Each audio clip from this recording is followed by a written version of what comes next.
Welcome to Season 3 of The Breakdown, the official podcast of the Breakaway Roping Journal and calfroping.com. This season, we're diving into both the breakaway and calf roping like never before, bringing you the personalities, successes, and horses that make these events great.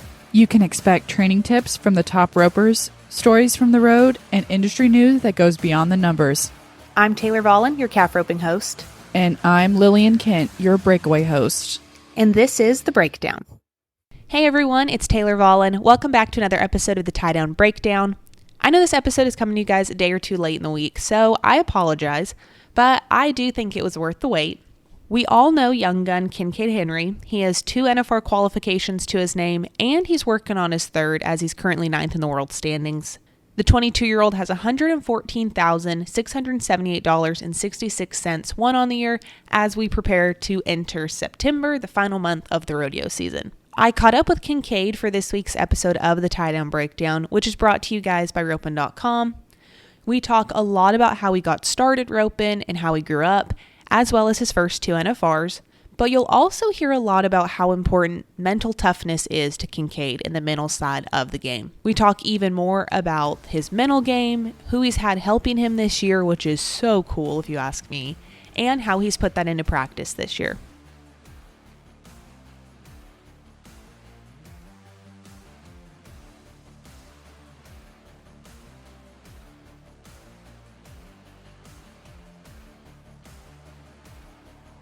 I mean, I know you need no introduction, but how did you get into rodeo? You were a Josie Ranch kid, weren't you? Yes, ma'am. Yes, ma'am. Is that what kind of got you started? Yeah, for sure. Whenever I was younger, like a kid, that's all I wanted to do was rope. And I was the kid at the baseball park. Always had a rope in my hand, and that's all I ever wanted to do. Went to all the play days and all that.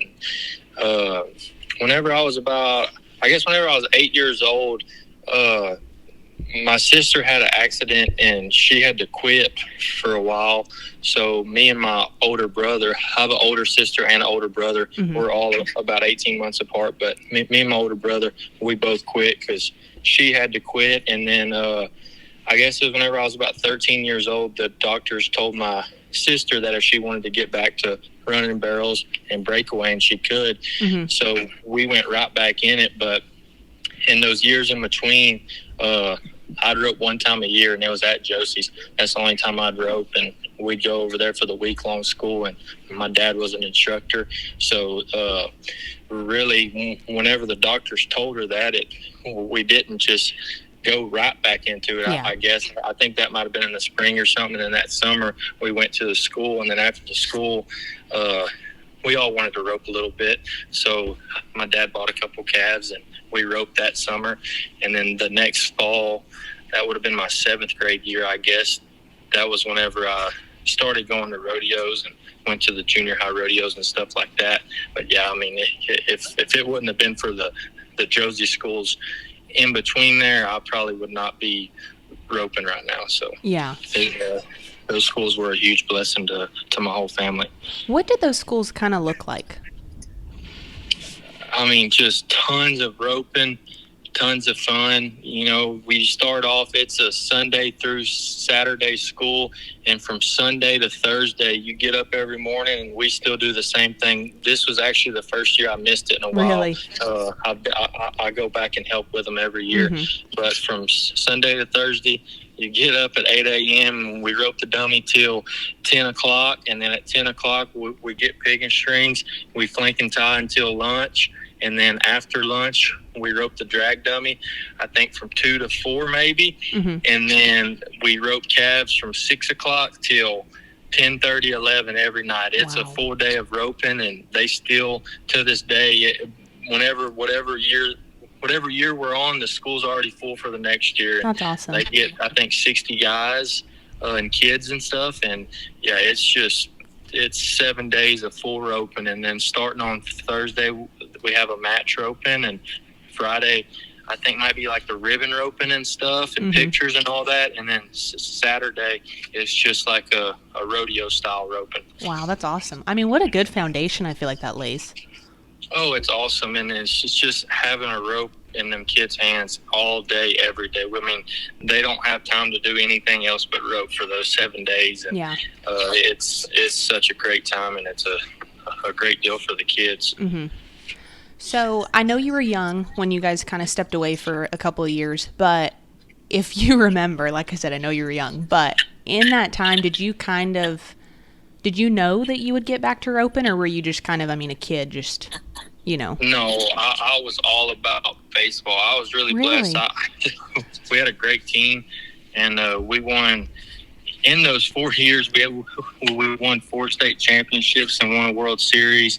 And Wow. I loved baseball. And once that started, my only dream was to play baseball for LSU. Yeah. And that's what I wanted to do. And then, I mean, I was just all about baseball. We built a cage at the house, and whenever I was that age, me and my dad would go out there, and I'd hit 100 balls from the pitching machine every day, you know. And it was like it's never really mattered what I've done. Like, my parents have, no matter what I wanted to do, even at that age, my parents have supported me, and whatever it is any 3 of us kids set our mind to, my parents have supported us. And, you know, the one thing is, whatever you're going to do, just work hard towards it, and it'll happen. Well, and it sounds like you've got, how do I word this? Like, it sounds like whatever you decide you're going to do, you go full force into it. And I feel like that's a really good trait to have. For sure. And people laugh at me all the time, but I mean, I truly believe, and I don't doubt myself ever, and I truly believe if I wouldn't have ever started roping, I'd have played baseball in college. Yeah. And I hope I was good enough to play for LSU. Yeah. But no, I mean, I think no matter what you do in life, that's the mindset you have to have. If you're going to do it, you have to believe in yourself, and you have to, you know, put in the work to do it. Yeah. Well, I was a Mississippi State Bulldog, so I'll have to forgive you for the LSU comments. Oh, come on, man. I'm just teasing. I mean, I was, but That's better than Ole Miss. I'll give you that. I like you. Thank you for that. I like that. So when did you continue playing ball when you started roping again, or? Yeah, I played for a couple years, and I don't know the exact years, but I mean, probably whenever I was about 14 or 15, I started taking the roping pretty serious, and I quit all sports, and I quit playing everything. I guess, I don't know if it was whenever I was 14 or 15. It was probably 14 maybe, but that following year, I just fell right back in love with roping, and that's kind of the age where your select teams and stuff in baseball, your select teams start splitting up, and you start playing for the high school or the 8th grade year, and then your freshman year and all that. So, you know, our team kind of split up, and I just ended up sticking to roping. And I came back my junior and senior year. They begged me to play ball in high school, and I didn't my freshman and sophomore year. And then I came back my junior and senior year and still played for the school. Really? Yes, ma'am. Was that, I mean, kind of hard to balance that and rodeoing and stuff? Because I feel like you were one of those kids that, like, people knew your name in the roping world. I feel like when you were in high school, like, to be good at both, I feel like that had to be pretty hard to manage them. Yes, ma'am. You know what? It was probably about the time I got lights at the house. I think probably my junior year, maybe we got some lights up in our roping lane, and then it didn't matter if, you know, I had baseball practice till 6:30. Whenever I got home, we got home and roped, and that was just a part of it. And then my senior year was actually pretty challenging, and we got a new coach in high school, and he was cool about it, because I turned 18 in January of 2020, and that was my senior year. So we were already starting in baseball, and we had a really good team. But then, like, I remember I had to rope in the short round of San Angelo. That was when the roping was in February, and I made the short round of San Angelo, and I had to call my baseball coach to tell him I wouldn't be there for the tournament that weekend. But yeah, I mean, it wasn't too bad. It was still whenever I started back playing baseball, I knew I wasn't playing collegiate ball, and it was just to have fun with my friends. Like, there was nothing else. I took it serious and went to practice. I didn't skip practice or nothing like that. But the main focus was still calf roping, because I knew that's what I was going to do. Well, I'm thinking in my head, you turned 18 in 2020, you said? Yes, ma'am. That was your rookie year too, right? Yes, ma'am. So what did you know that you were going to go on to college rodeo? Like, what made you go for your rookie year that year? Yeah, I bought my permit, went to West Monroe, Louisiana. Yeah. I think I won third, and I went to Lake Charles, Louisiana, and won first. And then I was driving in the slack at Angelo, because at Angelo they take permits. And I called my dad, and my permit was filled, which, looking back, this was about, I don't know, maybe 3 or 4 weeks before COVID hit. But we had no idea that stuff was going to happen. But I called my dad, and I told him, I was like, I might go out here and get my butt whooped all year, but if I buy my card, I can enter all these rodeos, go to whatever I want, and I'll learn.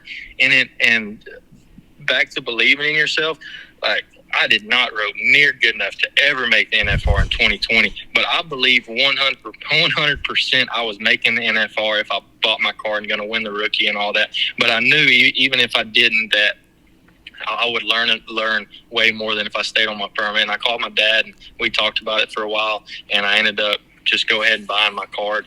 I think I went to one rodeo on my card, and then COVID hit, so then that put a halt to everything. Yeah. But was it more about, I mean, did you really care to win Rookie of the Year, or was it more just laying that foundation, getting ready for pro rodeo?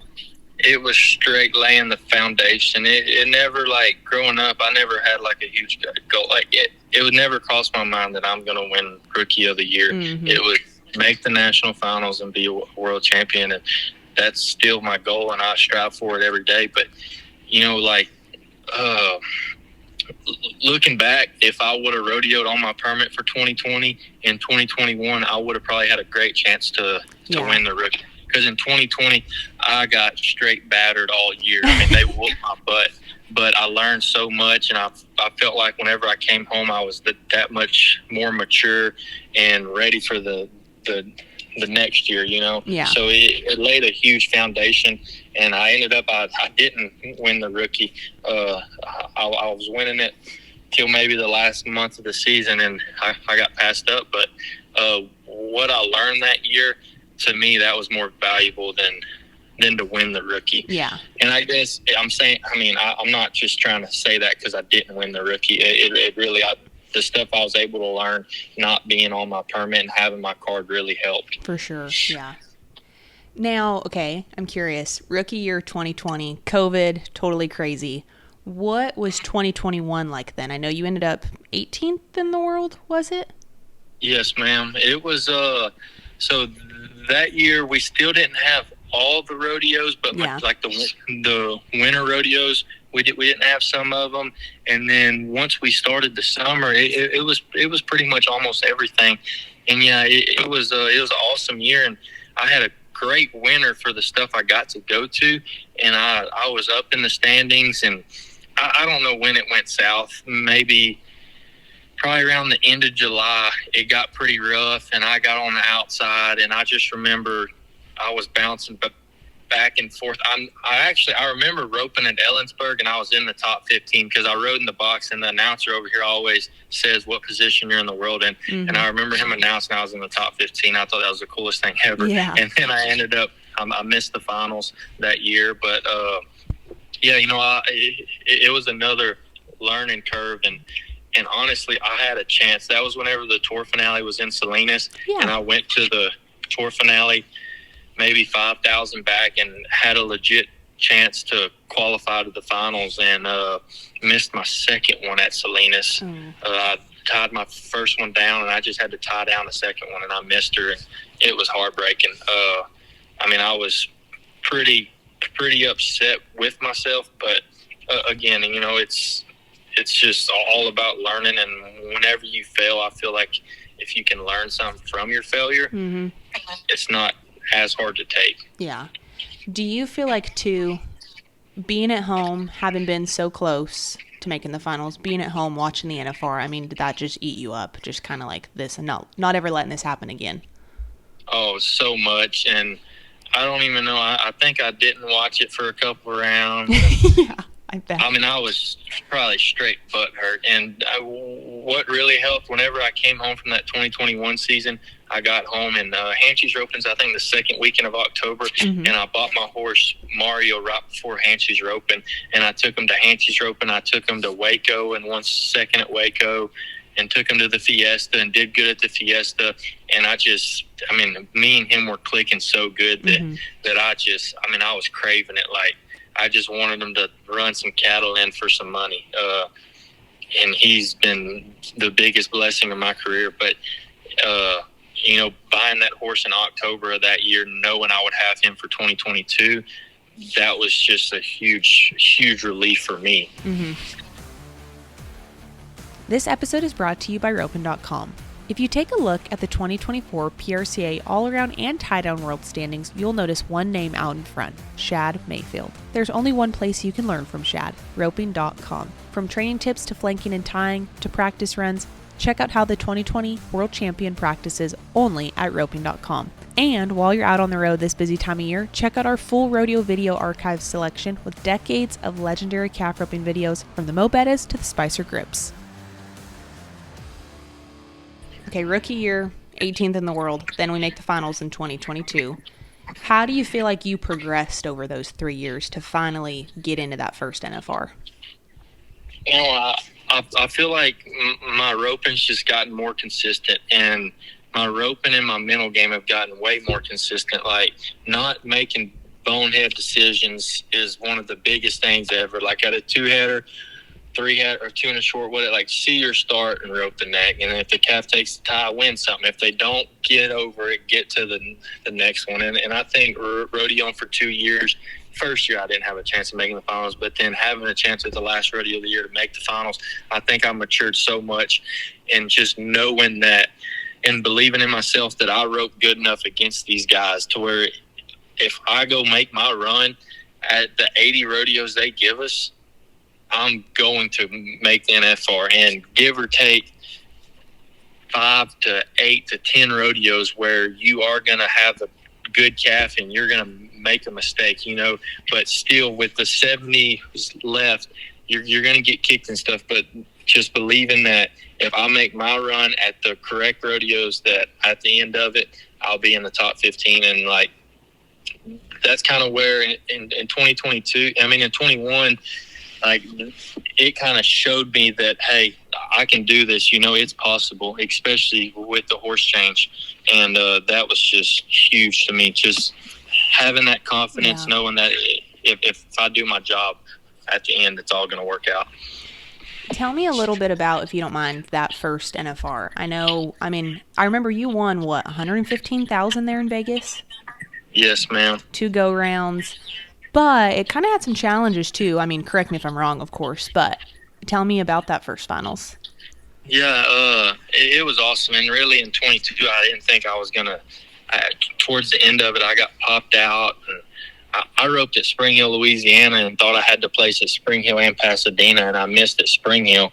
And, I wanted to quit calf roping. Wow. I was mad at myself. It was miserable. Yeah. And then it was almost like a fairy tale deal, and then I end up going to Pasadena.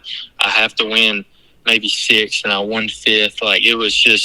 It was so surreal. And then leading up to it, I got connected with whenever I was younger in high school, I'd go rope with Steve Slack and Shane Slack. And before my first NFR, I started back going over there and roping with them, and we fixed a lot of my mistakes I was making flanking and tying. And I was roping with nothing to lose. I went in $150,000 behind first place. I came in the 15th hole. I was first out the first round of my first NFR. I didn't have anything to lose, anything to prove to anybody. It was straight just not having a good time partying wise, but just having fun roping at your first NFR, and that was a cool experience. I won second the first round, and then I ended up missing my second one. So after that, it was just as fast as I could go every time. It was an awesome experience to get to go to South Point twice. And that's something I still crave. Obviously I don't know, but I feel like as an outsider, of course everybody wants to go in with a chance to win the world. I know nobody nobody's dumb. Everybody knows that that's the plan. But to have that first NFR where you kind of can, like you said, go in and enjoy roping in there rather than stressed about, okay, am I getting behind? How ahead am I? Like, I feel like that's a great opportunity. Like, what a blessing that is in disguise, too. Yes, ma'am. It's for sure a blessing in disguise, because at the time it kind of stinks. You're going in your first NFR True. and you really don't have any chance to win the world. So you still got round buckles and you still got average buckles. But I've never heard any kid grow up say that they want to win the average at the NFR. Everybody wants a gold buckle, and that's still my goal moving forward. But yeah, it's a blessing in disguise to where I got to cut loose and I got to rope against really all my heroes. And the first round I won, I split it with Marty Yates, and I mean that's just cool. Like, yeah. I still remember sitting in the living room watching Marty at his first finals in 2014, and he goes out in the first round and he wins his first round at his first NFR. And I'm 12 years old sitting in the living room roping the dummy, like that's cool. Well, I guess at 12 I probably wasn't roping the dummy, but we still watched the NFR every year, and that to me was a cool experience. That is really neat. I'm glad you shared that. I mean, that is cool to picture, yeah. Now, when you left the Thomas and Mack that year, what were you kind of already planning to do to prepare for the next year? Just take about 2 weeks of a break and do some hunting and then get right back at it. The main thing was keeping my roan horse Mario, keeping him sound. And we didn't know whenever I left, but whenever we got home, he ended up hurting himself out there. And I think it was in the ninth round, he kind of got tripped up and threw his shoe, and he ended up hurting himself. But once we found that out, it was just, how do I get him back sound? Because I just knew he was my ticket, and if I could ride him at enough rodeos, or find a horse like him, I could get back there any day. And I think that was the main part, is just not being satisfied and keep looking at the next goal. Yeah. So I'm kind of jumping forward a little bit. But last year at the finals, I feel like a little bit different of a trip. You ended up placing in the average really well. What do you think the difference there was between your first finals in 2023? I think just being inexperienced, and it was like for the first 5 or 6 rounds, I was having a little trouble roping and like throwing fast. Like my deal is especially on my roan horse, is a short setup, and I can reach with my long rope. Like that's my setup, and that's my horse's setup is the Thomas and Mack, and I love that. And like it got to about round 4 or 5, and I started getting frustrated because whenever I was hitting the barrier, but I didn't feel like I could throw, and I was taking one extra swing and running halfway down the pin, and I was getting frustrated and watching old videos and just trying to figure out how to get it out of my hand. And then it gets about the 6th or 7th round, and I think it might have been Tough Cooper and John Douch. They go out of the average, and I go to 3rd in the average or something like that.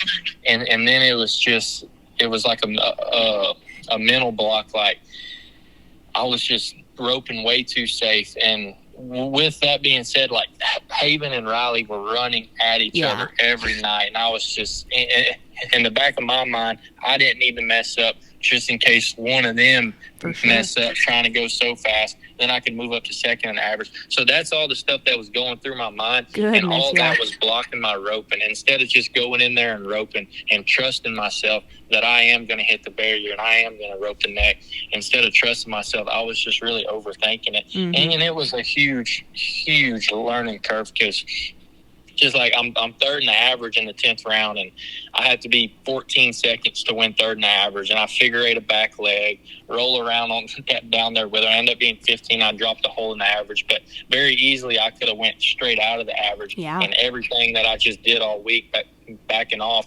would have been pointless. So, I feel like I learned way more from last year's finals than I did in 22. That, you have to be in the average if you want to win a world championship.